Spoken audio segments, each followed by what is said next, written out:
peace, ladies and gentlemen. I hope you're having a magnanimous day. It is your girl, Yamie, aka YamzBsayin, and you are now tuned in to Can I Be Honest? So, here it is. I have a friend who publishes authors, right? And again, we've been doing a series about authors that you should know.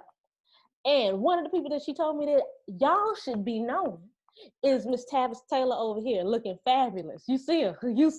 Look at all, got me feeling really special. I'm over here like, oh, this is just a humble podcast, and whatever. She's like, no, sis, let me come correct, all the way correct, and get you together so that you can know where we are. And I'm over here all the way here for it.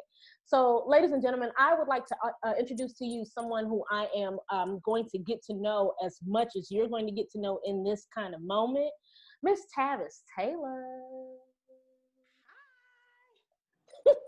Now, see, you have to dress up really, really well. You know, you got to kind of like, because you want to impress the people. And then when you tell them all that you've been through and some of your story and about writing a book, then they, you know, it's for the shock value, you know. Oh, that's right. Come on, shock value. You know, I'm a t-shirt type of girl and, you know, dress up when I have to. And so this is like a midstream. Let me just look really professional. I had some more taping to do today. But yes, I am here and I'm super excited and honored that you chose me today. You know, it's a privilege to be chosen. So I am honored to be chosen. Yes. Okay. So one of the things that I like to do, as opposed to giving kind of the background, because I can tell you what I researched. I can tell you what I asked. Because, you know, I did a little like in Facebook, Instagram investigation, you know what I'm saying? I can do that. Right. But I really love to encourage women specifically to talk their talk. So specifically on the Can I Be Honest platform, and I've said this in a couple of other interviews and just in general, we tend to do this humble, like this, or fake humility thing. Yes. Like we are excellent in our crafts, but instead of saying we are excellent, we'll just be like, yeah, you know, I just do a little something. Right.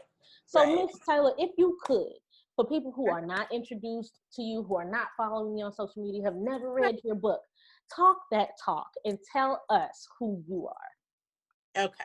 I am many people. No, I am. So I'll give you my spiel and then, you know, we'll allow the flow to get there. So I am Tavis Taylor. My friends call me the transparent mom because I parent openly and honestly, but I'm transparent. I'm transparent about my life. I'm transparent about what I've gone through. I'm transparent. And when I'm blogging, whatever I'm doing, I say, let me be transparent and then you be reflective. Because see, I don't care what people think about me. I've been through enough. You know, I've got some scar wounds and some bandages and some badges from going through enough that when you've gone through enough hell on earth, you can say some stuff that other people think. And so I am that girl. I am that person. You know, I'm like most of probably your listeners. I'm super educated. You know, as Black women, we have more degrees than a thermometer, you know.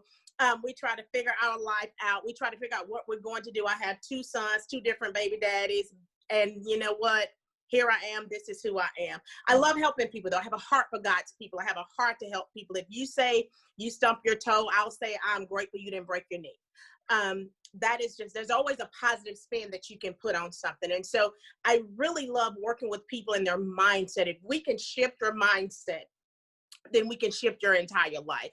One of the things that I do is I have mothers of brown boys. And in this time, and in this era, and what we have going on now, you know, catering to our brown boys is so powerful. Well, I've been doing it for years before all of this happened. And so what I tell people is you got the lightest of the lightest and the darkest of the darkest. If you put us all in one big melting pot, you got this beautiful shade of brown moms who are killing the game. We're doctors, we're lawyers, we're Indian chiefs, we are prisoners, we are incarcerated. And a lot of us are incarcerated in our minds. And so when I think of mobs, when God gave me mobs, it's because I have a 22-year-old that was a teenager at one point and he was crazy. And what I realized is African-American women with teen boys and boys, we lie. We don't talk about how they're really doing. And I'm one of those people, I'll see you in the grocery store and say, ask you how your son is doing. Black or white, color doesn't matter. And if you say, oh, he's 16, he's doing great. No, he's not. And no, you're not. He's terrorizing the whole house. So I love to do that for the shock value. I've had people in the grocery store break down and cry that somebody really can see what's going on. So I am a very transparent person. I'm transparent with my stuff, but I can keep everybody else's secret. And that is because we live in a time and a era where everybody is an expert, but nobody wants to be honest. Everybody says they know what they're doing. In fact, we paid money. I know I have the coaches and people who had no idea what they were doing. They were figuring it out as they went. And so because we live in an era and a time where in social media, all you got to do is have a few coins, a cute photo shoot. You can be whoever you want to be. Well, I am Tavis Taylor. I am who I am. I am the friend who you do not answer the phone on speakerphone. You say, Tavis, you're on speakerphone. And it's not because I'm a big cursor, because I'm not going to, do all that stuff. I did that in undergrad. But it's because you may say, I'm getting ready to go eat dinner with so-and-so. And I may say, well, I mean, you're a glutton for pain. Didn't he just break your heart last week and you're going back again this week? So that's why you can't answer the phone. My sisters, now, your family is your meter. So I question them, and I have two sisters, one older and one younger. And I say, what would you tell people if they want to work with me? And they say, be ready for the truth. Mm. And if you're not ready for the truth, then I can't coach you. I can't counsel you, because you're going to walk, but you're going to leave with a limp, because nobody is telling people the real truth. Mm. And so in order to heal, in order to be made whole, you've got to have some truth in there, because God cannot, whoever you believe in, I believe in God, Jesus, that's who I am. I don't take away from what people believe in. I believe in what I believe in. If I pray for you, that's who I'm praying to. Okay. That right. And so, but this is what I know. At some point, God cannot process a lie with you. Mm. Counselors cannot process and help you heal on a lie. Mm. And so a lot of times we stay where we are, we stay stuck because of that. Having said that, my book, The Scenic Route to Purpose, is my story.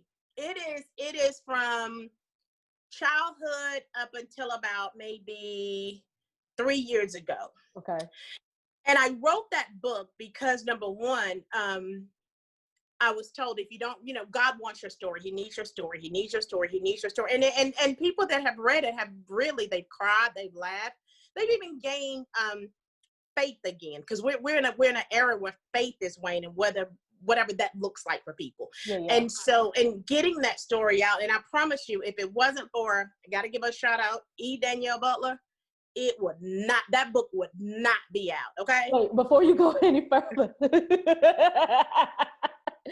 Let me tell you, first of all, I'm going to enjoy this. This is really good. It's like looking at a mirror and wow, yeah. Looking at a mirror, talking behind the scenes about the things that so this is going to be great. Yes. Several things that resonated with me about what you said.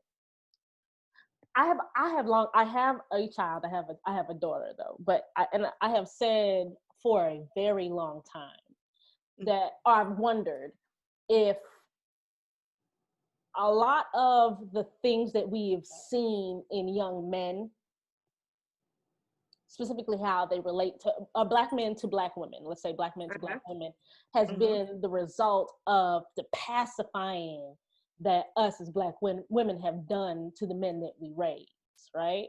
Well, or that we mentor, or that we around, or if it's, I don't know how to phrase this. No, you don't need to know. No, well, yeah, basically, I've wondered if we've allowed certain things to go unaddressed with our young men, so that when they become like husbands or fathers, we see all these characteristic traits, and again, we defend it as opposed to calling it what it is. Well, I think a while back, I don't even know if this is still the current statistics, but about 72% of our children are born to single mothers. Mm. Now, when you think about that percentage, because both of my children are in single mother homes, okay?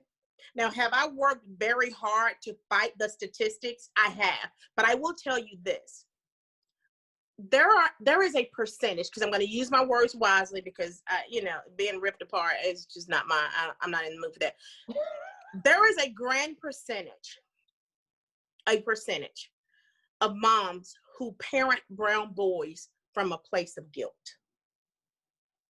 When you parent from a place of guilt, whether it's you don't know who the dad is, it's out of a The dad may be married. You may be divorced. The dad may be in the house. Because here is what I want people to understand. There are two-parent households who are worse off than single-parent households. That part.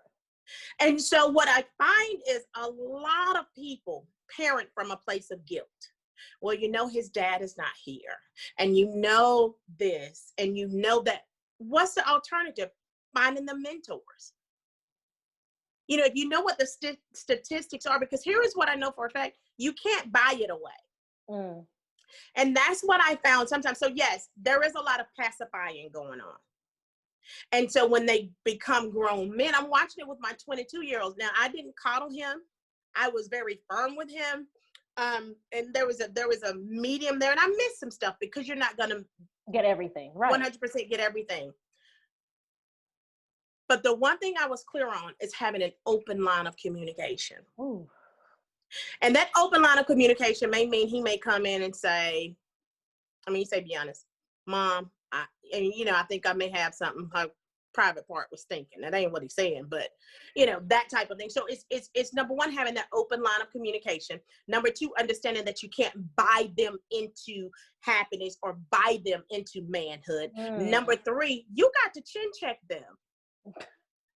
I haven't heard chin check in so long. My children say I'm crazy. They think I'm crazy. You gotta chin check them because I'm this type of mom. And my sisters, for a while, especially with my oldest son, they thought he got away with everything. And one day something happened, and I did not hang up the phone. And my sister heard me going off on him, and she was like, "You be over there giving him the blues. We thought you let him get away." And guess what I told her? It was none of your business. Thanks. This is not your business. And so what we have to learn is people treat people the way we tell them they treat us. And so if you're telling somebody all you have is bad news on your son to your closest people, and they don't have the mindset to shift when you shift with them, then you create these stigmas, you create this negative energy, you create this negativity and these word curses that and ill-spoken words against your sons. Come on, Tavis, you must be a preacher. You a minister? Go ahead. It's all. You don't have to hide. I hear it all in your voice. Come on, conversation with me and not preaching. But no, this is real stuff, and this is when I tell you, I've been praying publicly for brown boys for about 5 years. Yeah. And it's hard because moms want you to pray for their boys while they're calling them and not making any changes. Oh.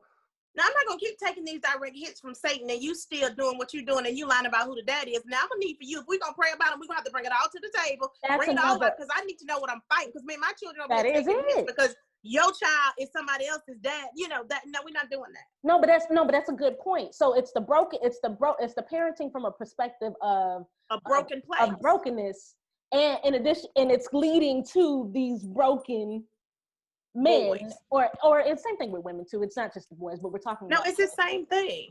It's the same thing. But what we have to remember is, and I tell women this, and when I do teach a parenting class, you're raising your granddaughter's dad. That is good. You're raising your granddaughter's dad.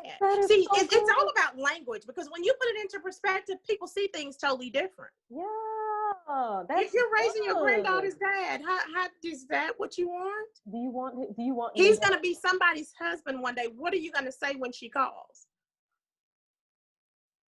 But because we have bought into the I'm doing better than my parents, I'm not going to be like my mom, we bought into this things. If I give him more things, my oldest son played football, and the prophetic word of his life is he's going to the NFL. Well, he ended up getting hurt and didn't go. But this is what I always told him, and I tell him now because he's doing music. Well, Mom, I want to do this and I want to do that. And I said, I don't care what you do. Right. Can you please ask God for some peace on your way and when you get there? Can you just ask him to give you some peace? Because if you don't have peace, baby, there's nothing worse than a multi-millionaire, broken, depressed black male. That part. Thinking everybody's out to get them, or everybody want what they have. And so what I would tell mothers, the wisdom is plant seeds. Seeds grow. You think they're not listening? but see, just plant the seed anyway. Yeah. But what we do is all too often, now you have to do this sometime, is I ain't gonna say nothing. I'm just gonna let him have that. Or that's just how he is. Yeah. Or he gets that from his dad. Or he gets that from me.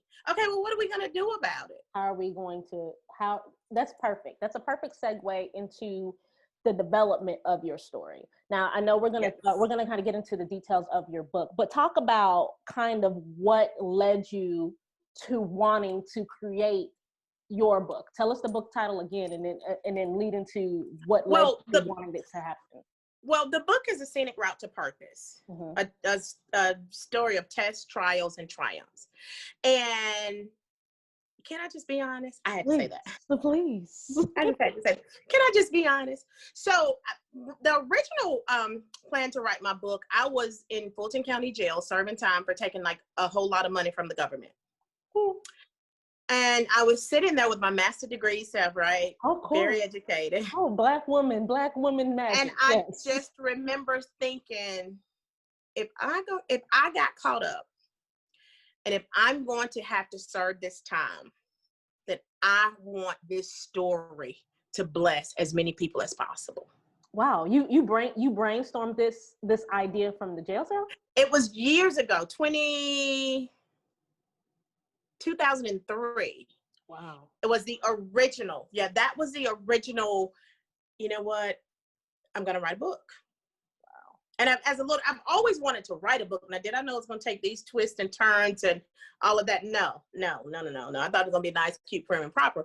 So it started there. And along throughout the years, I would get prophetic words from people. God said he wants your story. God said he wants your story. So I wrote another book, Behind the Walls, Making It Through a Tough Time. I thought that was good enough. Now, my story's not in the book. It's just how if you get into trouble and you find yourself incarcerated, it tells you scripture and how to make it through. I thought that was good enough. Right. I wrote several other books that I thought was good enough. And it would be, God wants your story. And so as I would talk to my mother, and I have a surrogate mother. My mother is Black, and I have a surrogate mother who's white. It's just a great, perfect fit, right? And when they both at the same time, and they're not even friends, when they both at the same time around the same few days said, it's time for you to write your story. I knew it was time. It was hard. But when you have a good pusher, entrepreneur midwife, book midwife. Yes. Yeah. And when you have somebody that's saying push, pull, who understands that you can't quit because this is a project that's going to really change lives. One of the things that a fear that people have that I had was, but everybody's writing books. Why should I write a book? Everybody's writing books. What makes my story different, right? Well, yeah, everybody has a story, but I will tell you, Black, white, rich, jailhouse, who have read it, it has blessed everybody because it's raw, it's real, this is what happened. There's molestation in there, there's rape in there, there's falling in love with the wrong person, having children, there's so DUIs. I mean, everything is in that book because I was broken. And one reason I decided to do a lot of healing work is because I didn't want to raise broken boys. That part, yes. And no, I'm not a mom and a dad. I'm the best mother that I can be, praying to God that their dad's hearts continue to turn towards them, or in addition to that, God sends mentors along the way. And so I plant, and then mentors or their dads plant. And it is my prayer that because I try to do intentional parenting, I don't date a lot. I haven't had a date since 2015. I don't date a lot. I don't bring a lot of men. I never brought men around my children because my mom didn't do it. My parents were married when I was conceived. And so there are some decisions that I made, but those decisions came on the helm of me self-destructing and pretty much having to rise back from the ashes like a phoenix. And in writing the story and getting it out, every chapter, everything I did, it was, God, I pray that this blesses somebody else.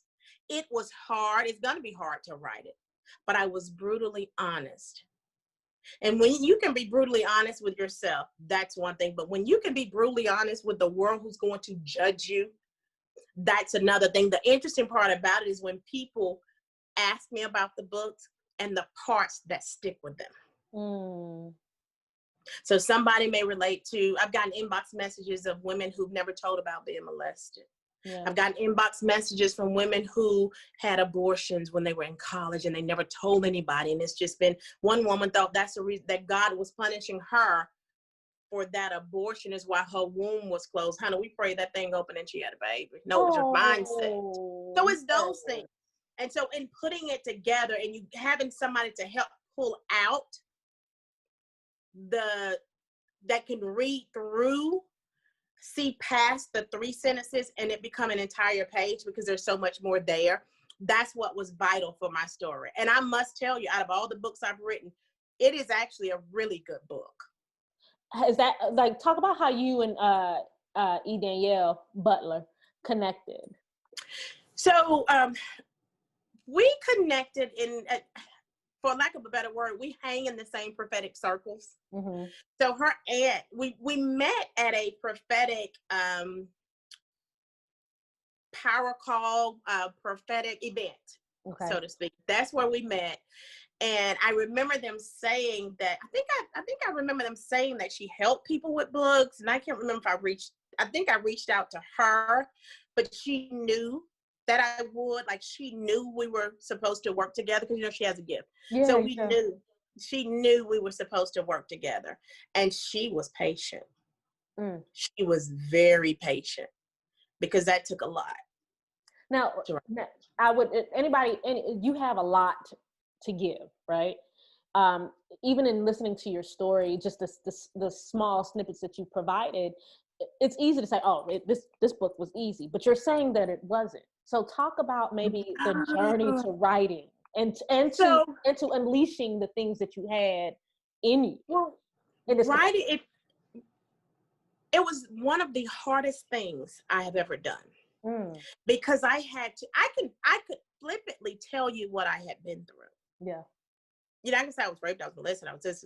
But when you have to write the color of the wall, when you have to write the smell of something or the way you go back, I went back and I relived it. Oh. I got a therapist. During that time, I had to get like she was a certified Christian counselor, but she was also a licensed therapist. She was 2 in 1. Yeah. I had to get a therapist. My prophetic and apostolic friends, I'd be like, I'm writing. I mean, I had to have people literally praying me through that. I was depressed. I was overeating. I mean, it was very hard. And that is because I didn't heal properly as I was going through it. Mm. Well, when you read the book, you'll be like, well, Tavis, you went through so much. When was you going to heal? It was like, one thing after another. Yeah. Literally one thing after another. And so, but it was hard. It was tiring. You know, it's a lot of edits, a lot of back and forth, a lot of put more stuff right here. And if you have to put more stuff in that means you got to relive it. You got to talk about it. And I had to literally relive all of that. The one of the bonuses that I had is my parents knew some of the stuff. And getting permission, not that I needed permission, but subconsciously getting permission from my parents to say, you got to write it. Yeah, it helps. It helps. That's a psychological subconscious healing. Yeah. That the little girl in me needed. Yeah. And we don't know we need these things until they take place. Yeah. And so all of that, and even, you know, my mom read the first copy of the book, and I think I still have the email where she called me her hero. Where she said, yeah, me and my mom had issues growing up. I'm a daddy's girl. I mean, most of us, me and my sisters, were daddy's girls, but my mom was young when she had us. And so we had our own issues. Love me, I love her, but because I'm brilliant brain, super smart and gifted, sometimes there's a clash there, you know? Oh, yeah. And so, and that's a whole nother conversation, moms and daughters and all that narcissism that we as African-American girls deal with our moms that's in that age range. Listen, from a woman raising a daughter, it's literally the thing that forced me to go into therapy so that I wouldn't project none of it onto her. Because it's there. Yeah. It's there. And I prayed for girls, so I wouldn't even have to deal. I mean, I prayed for boys, so I wouldn't even have to deal with it. So, oh, girl, so did I. But here we are. but I still have to deal with it on a certain level because I do sound like my mother sometimes. So I still have to deal with it. But so having those pieces and even having all of that support and all those pieces, it was still one of the hardest things I ever did. Yeah. It was hard.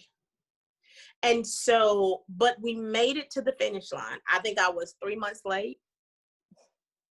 I was like, oh, what's the deadline? Okay, well, all righty then. Well, I guess we can't do that, you know. And Danielle would be so patient. She was like, okay, Tavis Taylor. Okay, we're gonna get there. Because she already knew the assignment. She already knew. Yeah. She already knew. So it's if that is your plight, is to write your story. If that's what you've been, whatever that is, I say go ahead and do it, because if you say God told you to do it, let's go with this group first. If you say, well, if you say you just want to write your story and it's not a mandate, then fine, do it.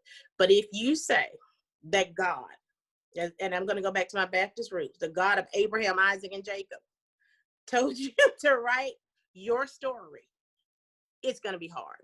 Yeah. But you better write it, because no matter what I did, until I wrote that story, nothing blossomed. Nothing could be released because of obedience. Yeah. Nothing was released until I wrote that story. Totally. Financially, emotionally, I lost a couple of pounds. I'm feeling better about myself. I was just about to ask you, how do you feel now? But that's it. It's a holistic. It's a holistic thing. You got emotional, financial, career. You have all of those things out there that you've got, that's being blocked. It's almost like I don't know if you've ever been to the country where they had those plugs in the tub. No. Little plug in. It's almost like you pulling one of those out your grandmama's tub, and it's just, and that's how.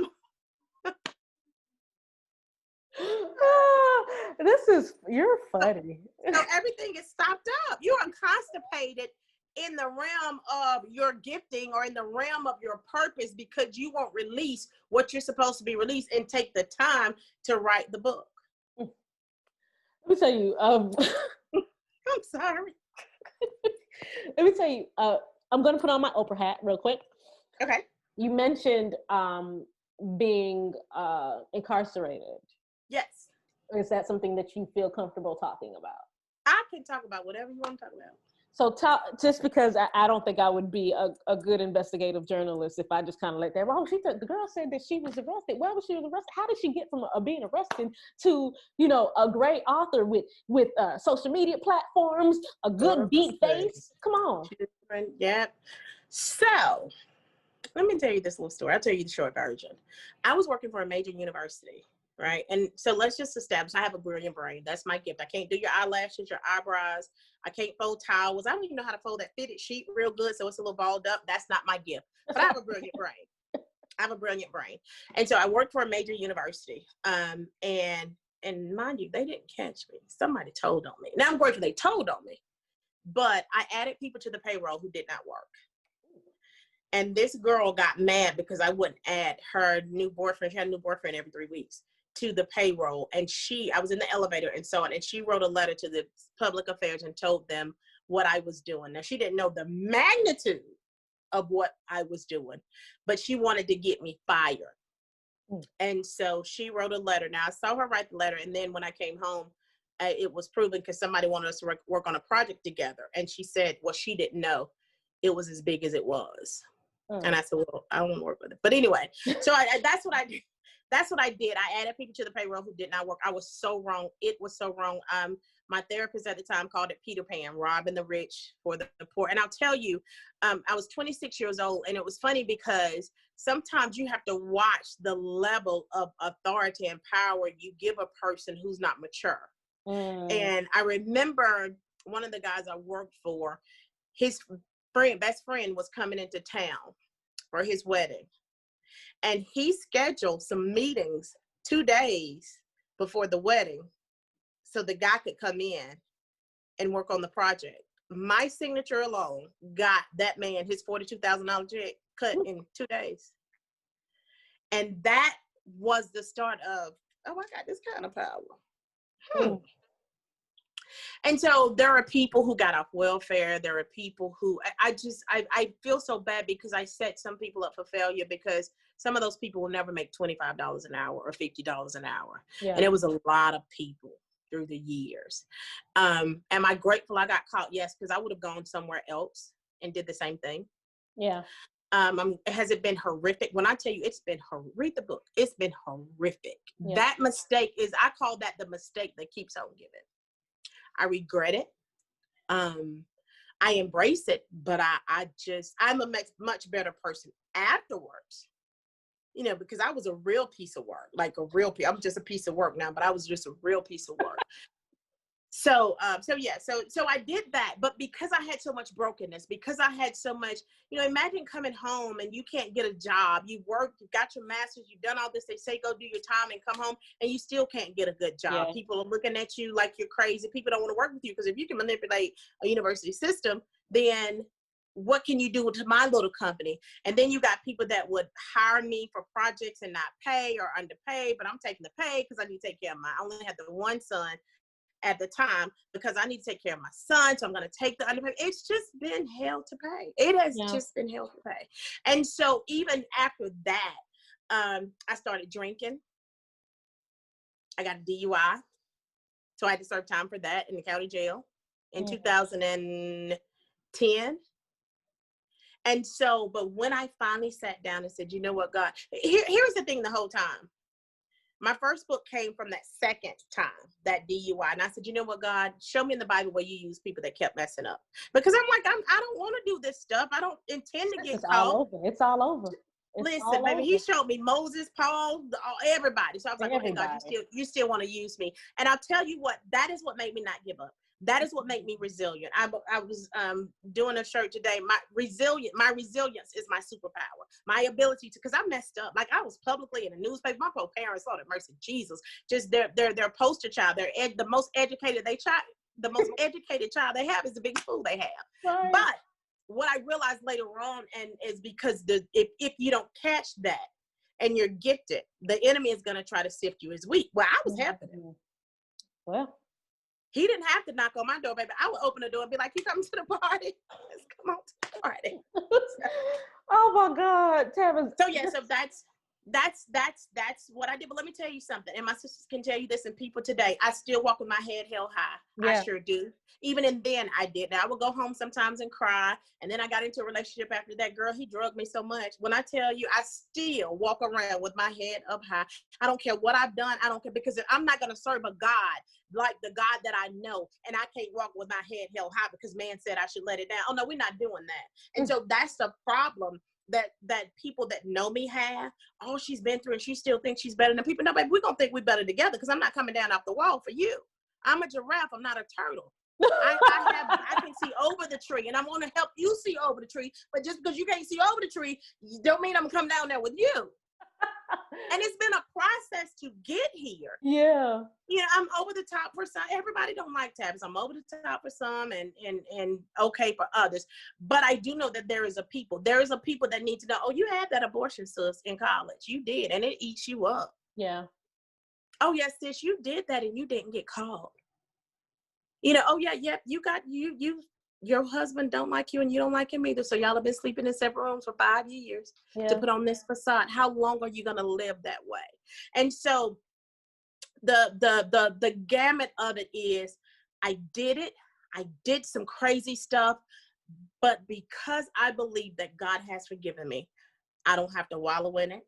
I changed my narrative. Now, it's been a process to this. Let me be very clear. Mm-hmm. Because before it was, I did it. Yeah. And my narrative now is, I sure did. And if God can save a wretch like me, he can, what, girl? You ain't did half of what I did. I'll never forget. So I've been doing jail ministry. This would be my 16th year. And I will never forget. One day I was talking and I was telling my story. And, you know, sometimes people cry when they hear it at one time because it's just really I just don't think one person should have to endure such treacherous stuff, even though most of it was self-imposed. Yeah. So I'll never forget one of the ladies. And I still see her face, but I'm not going to describe her because then I just don't have to. But she said, raise her hand. She said, I know God is real. And I know He's going to save me because you did all that. And He still loves you. And I know He still loves me. I know that's right. I said, I know that's right, girl. You better know it. I will never forget. I mean, and her whole everything changed. And they talked about when I left how she changed because I guess she wallowed in guilt and condemnation. Yeah. Yeah. So, yeah.